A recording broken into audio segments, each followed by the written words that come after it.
السلام علیکم۔ کل مریم بی بی نے لاہور کے علاقے شاہدرہ میں ایک جلسہ کیا ہے جو ساری میڈیا نے رپورٹ کیا ہے، اور یہ بڑی حیرت کی بات ہے کہ لاہور جو مسلم لیگ نون کا گڑھ ہے وہ اب گراؤنڈز کی بجائے گلیوں میں جلسے کرنے لگے، کیونکہ ان کو پتہ ہے کہ ان کی جو کارکردگی ہے، نواز شریف کا جو بیانیہ ہے، کچھ بھی چلنے والا نہیں ہے۔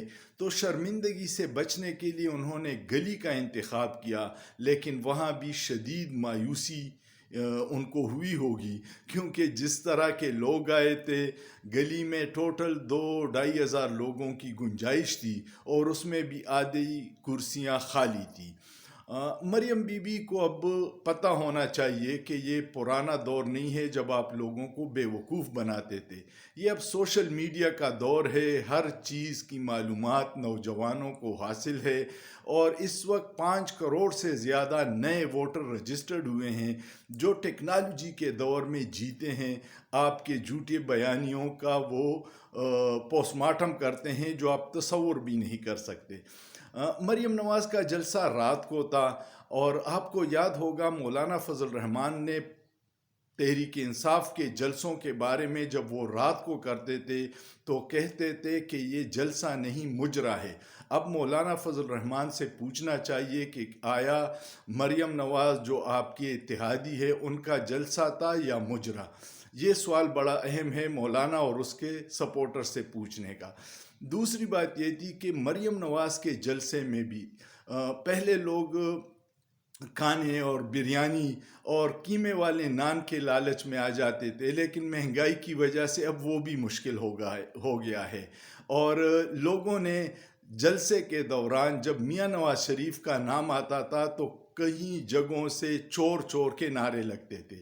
کچھ لوگوں نے، نوجوانوں نے تو عمران خان زندہ باد کے نعرے بھی مریم نواز کے تقریر کے دوران کہے ہیں۔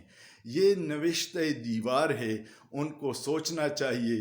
جو نواز شریف کو دوبارہ اس قوم پہ مسلط کرنا چاہتے ہیں، 3 بار انہوں نے کون سا تیر مارا تھا جو 4تھی بار وہ پاکستان کی تقدیر بدلنے آ رہے ہیں؟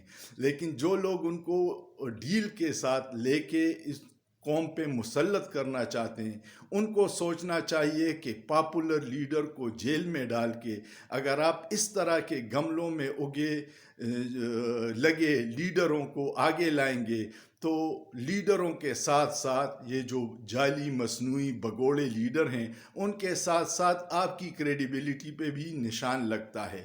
حقیقی عوامی نمائندوں کو جیلوں میں ڈال کے آپ ایک انجینئرڈ الیکشن تو کروا سکتے ہیں، لیکن اس کی کوئی کریڈیبلٹی نہیں ہوگی۔ اور عمران خان کا ڈر خوف اتنا ہے کہ مریم بی بی کہتی ہے کہ عمران خان ختم ہے، لیکن نئے عمران خان کے بغیر ان کی تقریر شروع ہوتی ہے اور نئے عمران خان کے بغیر ختم ہوتی ہے۔ تو ان کو سوچنا چاہیے کہ حقیقی نمائندے جب تک نہ ہو، نہ اس ملک میں استحکام آئے گا، نہ معیشت چلے گی، اور نہ عوام کو کوئی ریلیف مل سکتا ہے۔ سوچئے، سوچنا جرم نہیں ہے۔